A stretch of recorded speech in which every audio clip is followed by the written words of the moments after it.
Hello guys, नमस्ते, प्रणाम, जय माता दी। त कैसन बानी जा रउआ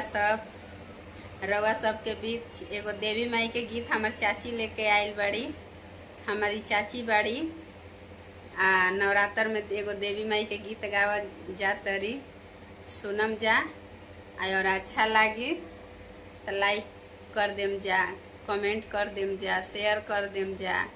तनी चैनलवा के सब्सक्राइबो कर ले हम जा। और कमेंट बॉक्स में बताएम जा कि हमरा चाची के गीत आप लोग के कैसन लागल है। गाओ हो चाची। मैया हो मैया एगो फूल मांगिना, मैया रउर चरनिया के धूर मांगिना, मैया रउर चरनिया के धूर मांगिना, मैया पुतह पतोइया जरूर मांगिना, मैया पुतह पतोइया जरूर मांगिना,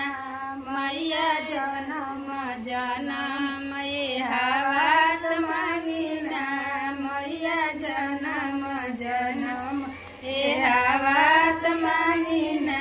मैया हो मैया एगो फूल मांगिना, मैया रउर चरनी के धूर मांगिना, मैया रउर चरनिया के धूर मांगिना, मैया अवदासी नौरावा जरूर मांगिना, मैया अवदासी नौरावा जरूर मांगिना, मैया जनम जनम ये हावत मांगिना, मैया जनम जनम ये हावत मांगिना, मैया दियवा से दामाद जरूर मांगिना, मैया दियवा से दामाद जरूर मांगिना, मैया जनम जनम ये हावत मांगिना, मैया जनम जनम ये हावत मांगिना, मैया भाईले भौजाइया जरूर मांगिना, मैया भाईले भौजाइया जरूर मांगिना, मैया जनम जनम ये हावत मांगिना, मैया जनम जनम ये हावत मांगिना,